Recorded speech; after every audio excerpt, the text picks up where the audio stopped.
Welcome to the Author to Authority podcast. I'm your host, Kim Thompson-Pinder.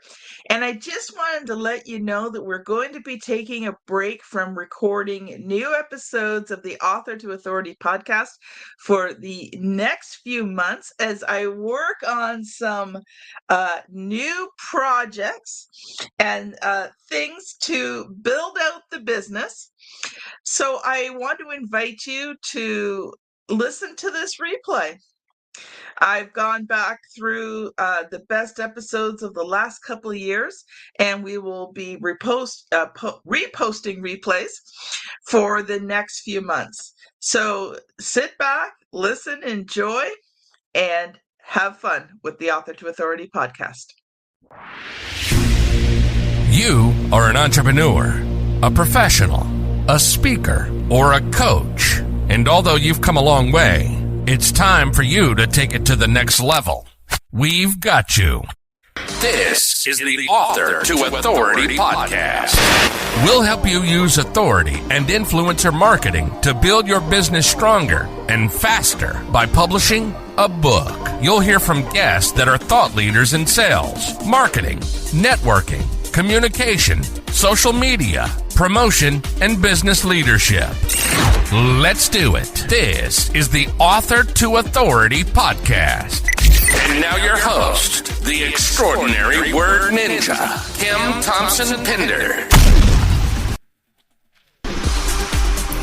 Welcome to the Author to Authority podcast. I'm your host, Kim Thompson-Pinder, and I'm so excited to announce that in August, we will be having the 400th episode of the Author to Authority podcast. And in celebration of that, I have decided to do the top 25 episodes of the Author to Authority podcast for the whole summer. And we will celebrate the 400 about mid-August, so there'll be a couple of episodes after that. And I chose these episodes because they were the ones that I just personally felt were the ones that gave tremendous amount of value, that were going to help you as an entrepreneur, a professional, a speaker, a coach to move your business forward.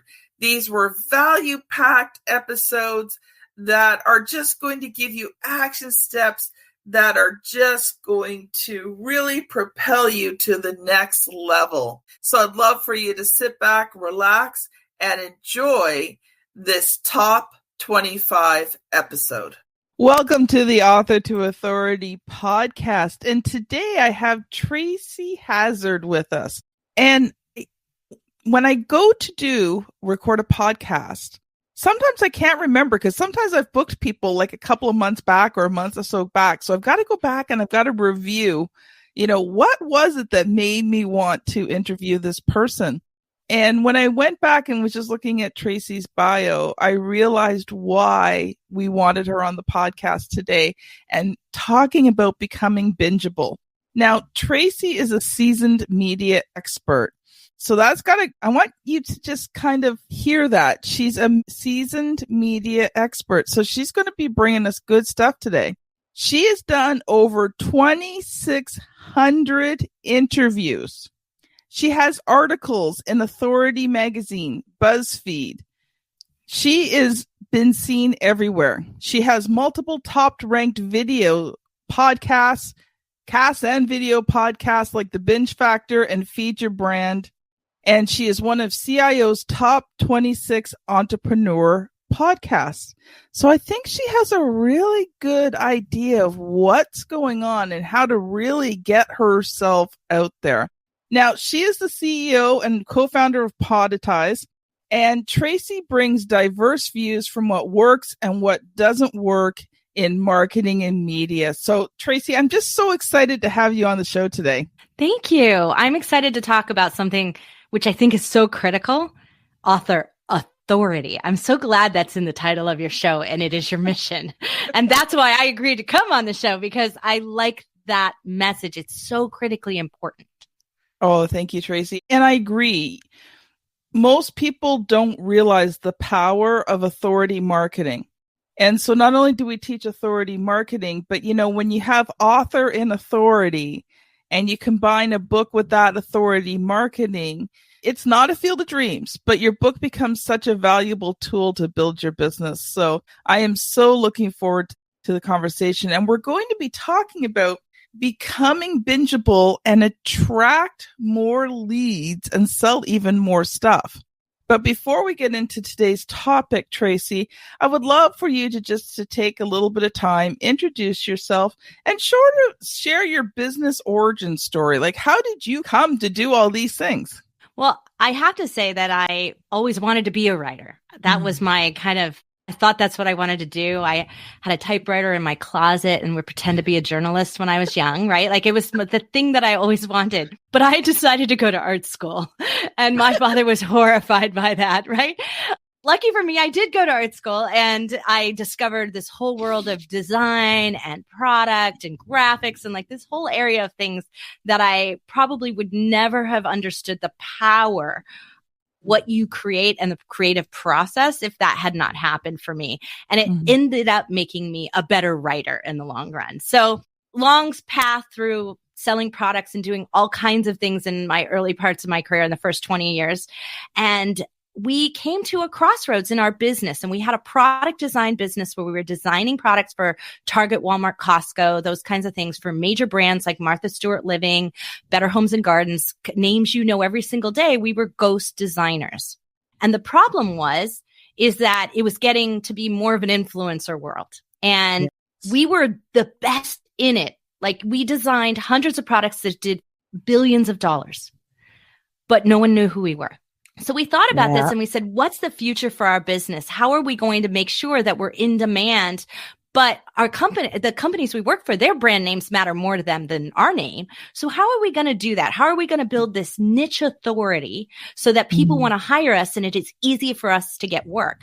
And at that time, 3D printing was coming into the marketplace on a consumer side. And we had already been using it for years in an industrial sense. And so we said, well, we could be an expert in this and we could bring our information out there. And by that, exposing our design skills and exposing what we could bring to the world. And so we thought about that. And we said, okay, let's do this. And we decided on podcasting as our media type to go into it rather than blogs, because I had been blogging and I couldn't get anyone to read my blog but my dad. And so I said, this isn't working for us. Like, what else are we going to do? So we said, okay, well, let's try this podcasting thing. It seems pretty cool. And this was about 2014. And so we started this. So you were an earlier adopter. I've been called an OG in podcasting, but I've met people who were a decade before that when it was called podcasting, but it wasn't really even syndicated like it is today. So It was really old. You only had it within your own website. And so, so we're really early on in that sort of stage of doing it. What we found was so incredibly cool. We started this geeky little podcast called WTFFF. FFF is Fused Filament Fabrication, which is a geeky term for 3D printing. And it drew just the right audience. In 5 months, we had 100,000 listeners a month. We were featured in Forbes. I got offered a column to write on innovation, specifically disruptive innovation of all kinds, for Inc. magazine, which I wrote for 4 years, 400 articles. So like, it all came out of the podcast. And we had gone into this whole sense of it thinking, well, at best, we'll get a few people to know who we are. We'll at least be able to send prospective clients to some visual, some audio that they could check out. And it turned into so much more authority. So I was speaking on stages all over, talking about innovation in 3D printing, talking about product design. Clients were flowing in. In fact, lots of clients we didn't even want to take. Like, we weren't even the right fit for them because of the way our services were cost and how they worked. And we ended up having to develop some additional services that were at a different price point. And so it was just really amazing how just that shift in authority and visibility of that authority worked for us. And that's what people were flocking to. And so before you know it, people were saying, I have a podcast and I'm not getting what you have out of it. Or I have a YouTube channel and I'm not getting what you're getting. What are you doing? And then I would start to tell them. And then they would hand me their credit card and they would say, can you do this for me? And that's why I have a completely different business today. Because they were like, that's just too much work. Will you just do this? Like that's how it happened. But so I'm going to say this to you is that authority is a fast path. Is it no work? That is never true, right? Yeah. It cannot be true because in order to establish your authority, it has to be yours. You have to be a part of it and a participant in it. So you can have somebody who does like the technical stuff for you, posts it up on YouTube, posts it in the places you need it for, does SEO, does some of those search engine optimization things that are so critical. But at the end of the day, I cannot make you record it. I cannot make you talk about what's your authority in. You must create that content. It's essential. And that's the part I wish I could get across more to people. Like you have to do that. It is you that you're putting out there. That's what's the difference maker. Loved what you said. There was a couple of things in there. So first of all, when you started up your podcast, you niched right down. I did. And, back then it was easier to build because there wasn't as many. Yeah. I cannot promise anyone the results we got in 5 months. I can't do it today. It just doesn't work the same way. No. But what I was thinking about was the fact that, instead of trying to go broad, you went deep. Yes. And that's a mistake too many people make. They go too broad in their audience reach. They go too broad in their topic. When you are deep and narrow, it has such great power. And you'd be surprised. I mean, we were deep and narrow in 3D printing, but people would come to us for all kinds of projects and jobs. And that had nothing to do with 3D printing at the end of the day, but that's how they found us. Yeah. And so I got some great jobs doing color palettes, which is an expertise of mine. I used to do color palettes for Martha Stewart and things like that. So doing color palettes is my great expertise. And I did a whole episode on how to get better colors and things when you were working with the 3D printers. And that was, or I also did an episode about how much I hated the colors of the filament of the 3D printers, and here's why. And I got filament companies coming to me saying, hey, could we hire you to do forecast line for us, the color line? So you could be so surprised by what it will lead to when something makes a connection to someone. Yeah, yeah. And, your story is kind of like mine. Like I fell into becoming a publisher. Yeah, because people are like shoving credit cards at you. So I saw you nod there. just about. I started ghostwriting to help pay for my son's wedding. Had no intention of becoming a publisher. I had already written and published some books, but I needed money. Weddings are expensive and we were driving 2 cars by faith. So I don't know if you've ever driven a car by faith anymore, but we had decided that we were no longer going into debt for vehicles. So we weren't going to be buying new vehicles. And both of my husband's and mine's vehicle were at the point where they were barely drivable, but we didn't have the money to replace them. And the mechanic said, just stop putting money into this thing because you've got to save up for a new vehicle. So you get in the car and you'd pray you make it to where you're going to go. I have had a car like that. That car and you pray that you make it back home. And for us, that was a half an hour drive. I put a new engine in a car like that once, and the service member was like, I don't think you should. I really don't think you should spend $5,000 on a new engine. Like, you shouldn't do it. And I was like, I'm going to do it. Did you regret it later? No, actually I didn't. I ended up getting 4 more years and got my daughter through college. So like it was nice. Worth it. I got it just to the point I needed it before it died.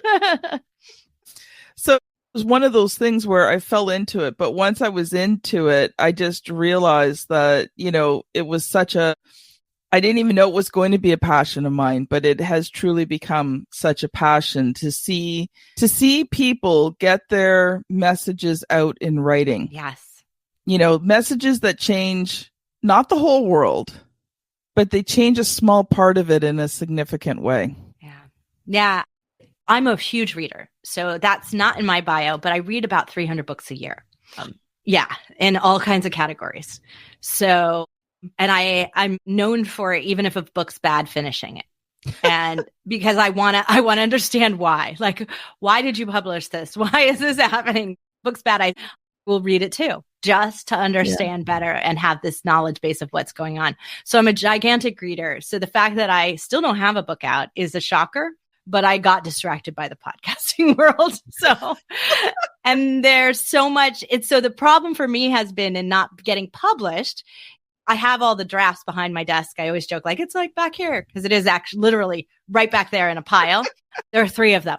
And the problem is that my content is moving farther ahead of it, that every time I go to edit it, it's like, oh, but I don't have this. Oh, but I don't have that. And it never makes it out. That's what's happening. What happens in my world. I do need to do it. I know I do because it's the next level authority, right? So yeah, it is. You can't be imbalanced. You need to be in all the places where, and the type of media that those people want to consume. So it's not always a one clear match. Not everybody is a video watcher. I hate watching videos. I prefer audio and I prefer the written word. And I will do those by default first. In fact, the other day I shared a video with my husband and he was like, is this really a video? And he was like, are you really sharing me a video? And I was like, yes, because he loves video, but I avoid them like the plague. I never even turn the sound on a video on my phone ever. And that's just a difference in it. But I record video all the time for people. I'm comfortable on video. Yeah. I just don't prefer it as my method of consumption because it doesn't land in my learning process. Everybody has their own method. And you really need to be video, audio, and written word. All 3 of those things matter. And if you're starting in that written word part, those other 2 things are ways to reach the right audience. Because when they're ready to deep dive into something and learning, just because their passive consumption is video, doesn't mean that they won't read a book. And there are a lot out there that will. And I mean, I know, not every single person that listens to podcasts, but in my specific category, the people who listen to podcasts are also big readers. Because yes, it makes sense if you're going to be talking about authors, right? You should be a good reader. You should be a big reader. But I loved what you said about having all 3, because to be honest, my preferred is in writing.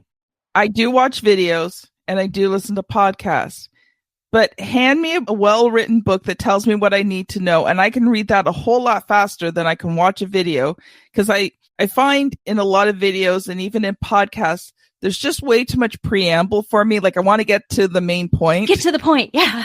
Get to the point. With books, you can't. A well-written book does not preamble. Right. And then some people need the chat though. See, some people in order to make connection to what's being said. Mm-hmm. And that's why you need all the different modes. And this is why, as an author of any book, you should be doing both. I'm going to call it soundbite media, where you're going in and you're doing 30 seconds, 60 seconds. You do 3 minutes on a news channel. Those things happen when you're promoting a book, but they're not enough. Sound bites are not enough. Doing podcast interviews are fantastic because it gives you the time to tell the backstory. It gives you to tell them the things that make it in the book. However, if you don't do that, then you're going to fail selling any books from any podcast interviews. You cannot do the thing, which I have heard many authors do, which is, oh, you have to buy my book to get that. If you say that in any podcast, no one will ever buy your book. No. Because that's not what podcasting and podcast listeners expect. We're quickly running out of time, and I want you to get to the main point, but sure. I know we're rambling, but I think this is just really important.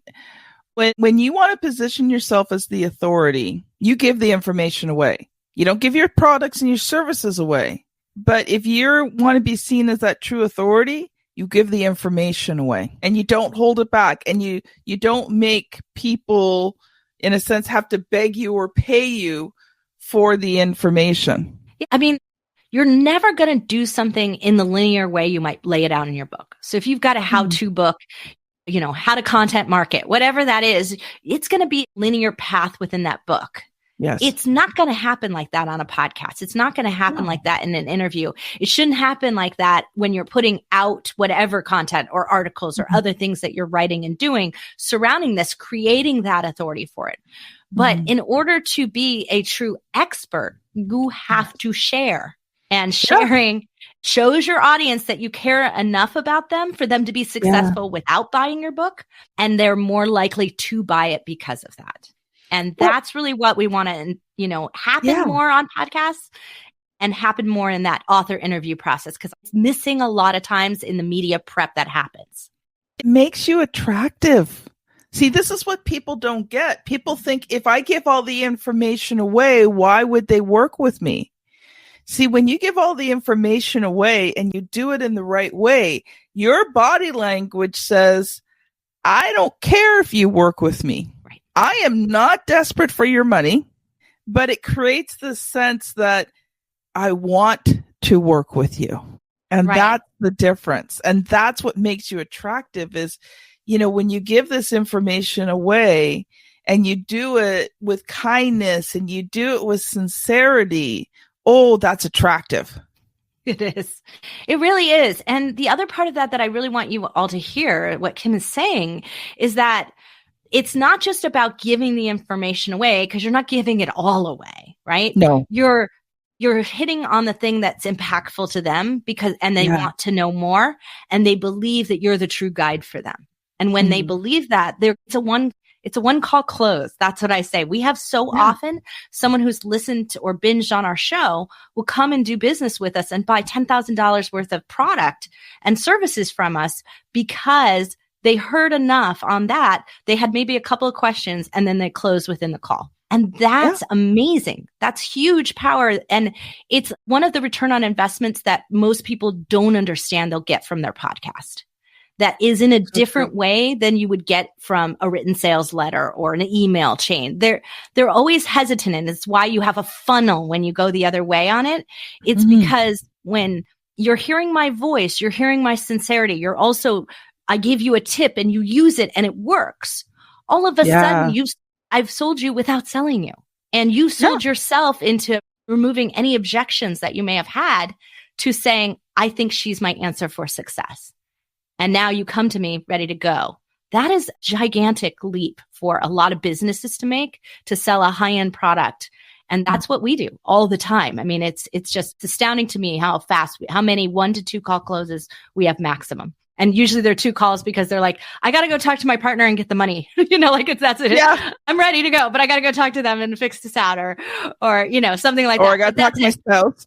Yeah, exactly. That happens on occasion too. But yeah, it's like, I'm ready to send me the invoice and within a week I'm ready to go, but we'll have one more phone call to do that, and so you can tell them what you told me. That's what it is. And that's so powerful.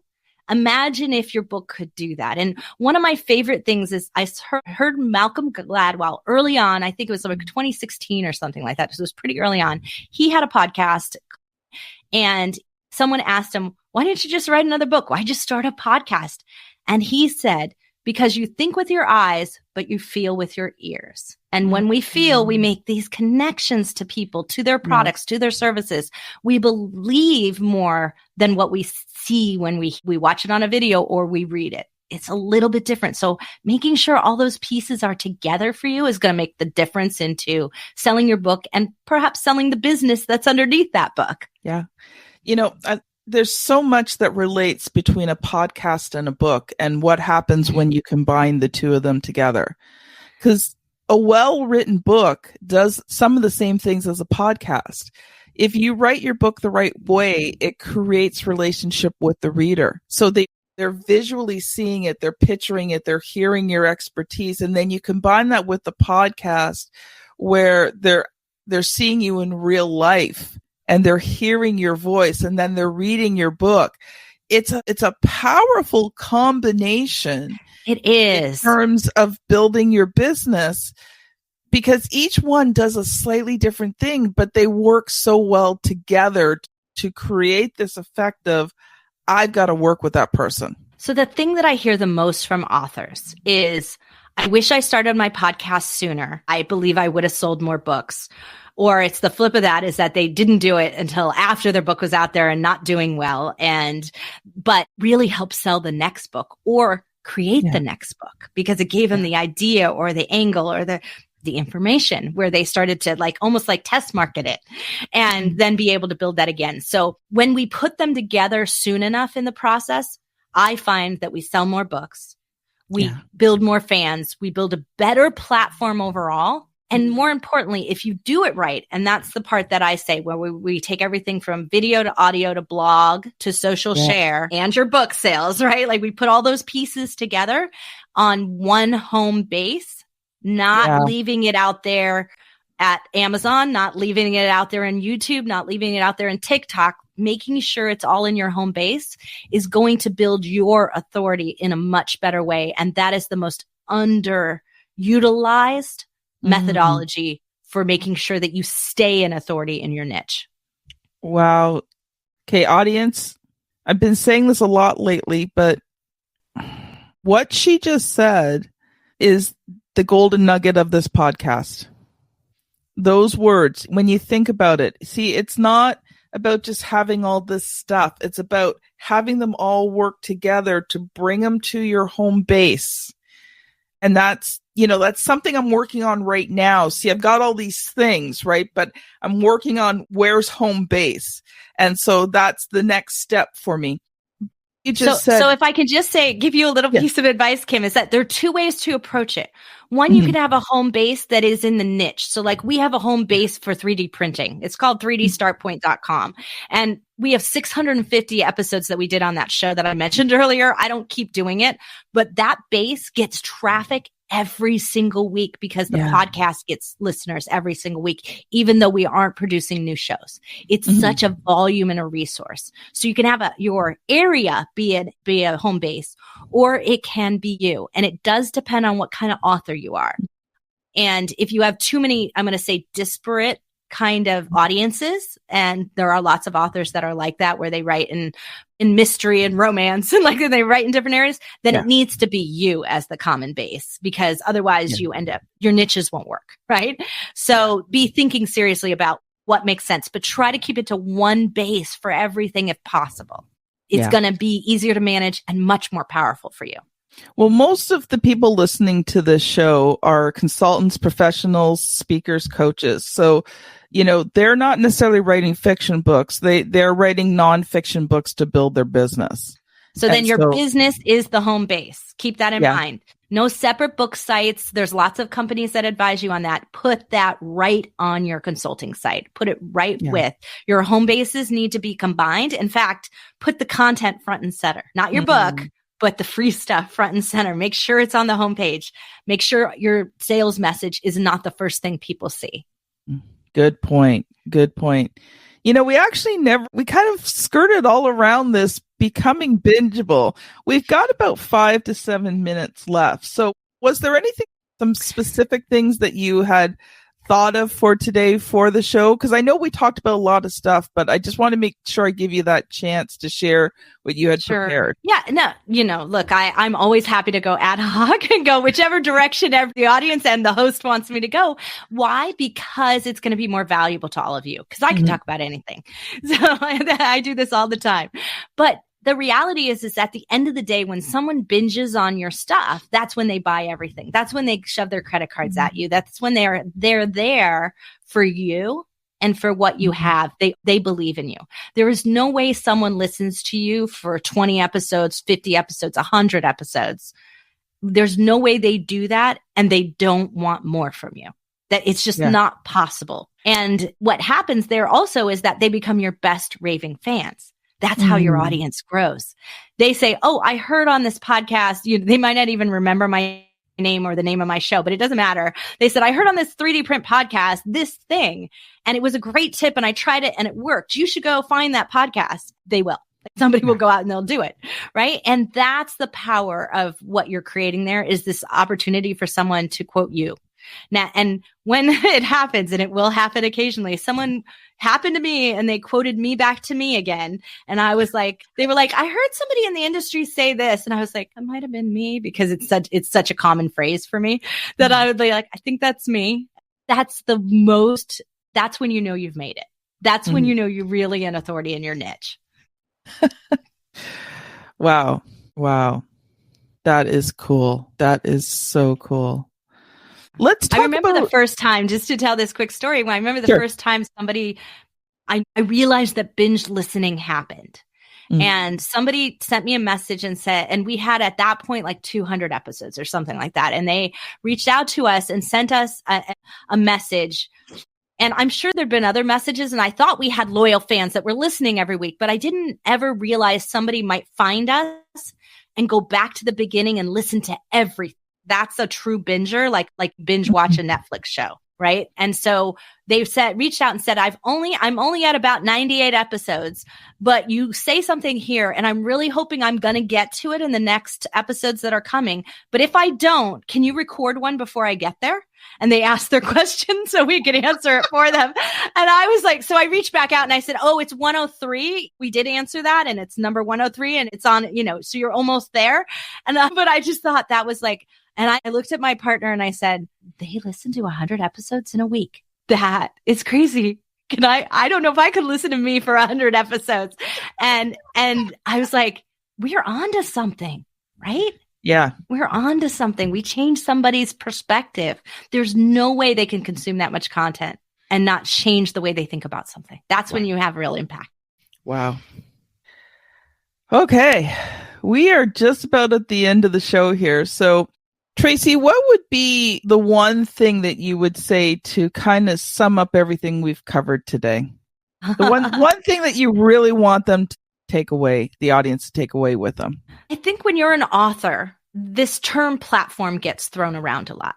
It's something that if you want to go to a high-level publisher, they're going to say, what's your platform, before they even consider your book type, right? Mm-hmm. They aren't even going to talk about that until they know. And what they're saying there is, how many people do you have control over, access to, that could buy your book from the beginning? That's really what they're asking you. And so in an entrepreneur world, we would call this the friends and family round in a capital raise, right? Who do you have access to that's going to be the immediate purchasers, the immediate interest, the ones who are going to share it and rave about it for you, who you have enough influence over? And when that's not large enough, it's slow going for book sales. It's a slow burn. So the sooner you have that built and control under your control, the better it is. Too often, though, we put it in somebody else's hands. We say, oh, well, I have 10,000 Instagram followers, but they're Instagrams. They're not yours. You think they're yours, but at the end of the day, Instagram controls the algorithm on who you can reach out there. And if they decide your message is too salesy, or you're hawking your book too hard in your video, it's not circulating to 100% of your followers. So the only way for you to reach them is to have control over them and make sure that you're bringing them back to that home base, to that place where you actually have reached them. And I don't want you to miss this point. Podcasting is a platform builder, but only if you get them off the podcast app. Spotify, Apple, Amen. They do not give us our subscribers. We do not know who they are. So our job is to charm you all here and get you to follow us elsewhere, get you to come back to our websites, get you to do that. So the only way to do that is to deliver you value. And it's not to deliver you some call to action that sends you to a download. That's not enough in today's world. It is for you to say, Tracy, thank you so much for what you gave to me here. I'm sure you have so much more valuable information, and I'm going to go to the fastest place where I can get the most of it, and that's your website. Now you are a part of my platform. Now you're going to follow me on whatever it is that you want to, which is great. Follow me on LinkedIn, follow me on Twitter. I'm everywhere. It's like not hard to find me in any of those places. So go do that so that I'm available to you where it's convenient for you. But you also know that if you need to deep dive into my resources, they're there for you too. And they are there on our website. So like, that's the powerful message you need to leave every time you do an interview, every time you're out there talking about your book, every time you're there talking about your niche, your area, your authority. Your authority building is in sharing your resources, your library, yourself. Yeah. You know, what you said is powerful there. People say to me, oh, I get my book up on Amazon. And yes, you need to have your book up on Amazon because that's where you're published. Right. But Amazon does not tell you who buys that book. No, they don't. And neither does Spotify and Apple. Like, none of those places give you the exact person. We think that happens on social media, but it's also not true because at the end of the day, you can't always get all their email addresses. You can't always get access to all of them. So unless they are in your ecosystem, you don't own them. Wow. Oh, we can't go there today. We'll have to do another one. You're going to come on my show, right? So most definitely. We'll do that. You see, that is what she just said is another whole topic that we don't have time for today, but that it's important to know that you have to own your audience. And Let's do this. I will have you on my show. We'll talk about podcast swapping and the power of that for authors. And we'll create a segment of it that you can reshare to your audience in your feed. Yay! Love it. And then you don't have to do any extra content. I'll give it to you. How about that? Why? Because it's not important to me to own all of that, right? It's important for us to collaborate. And that's going to be more powerful for both of us. Amazing. So Tracy, if people have been listening to this today and they're like, okay, I just got to connect with Tracy. Like, this has just blown my mind. What is the best way for people to connect with you? So the best way is, if you want to just start chatting with me, following me, doing things, go to LinkedIn, because it is the one place that I spend my time on. I have a big team who handles social media, but that's the one place where I actively am myself every day. So that's it. That's it if you want to do on that personal connection. Podetize, my company website, has all our resources, all connections to the Binge Factor, Feed Your Brand. We have a giant resource library that's about to be relaunched into our system. So if you want to ask any question about how do you do this podcast or how do I create that, there's an answer there. And that's also the place. I mean, if you are thinking about starting a podcast, have a conversation with us, because we want to. It's not right for everyone, but if it's right for you, what is that method that's going to be the easiest for you to keep doing what you're really great at? And let us do a lot of the other heavy lifting. That is so awesome, Tracy. Wow, this conversation has just thrilled me to the bones today.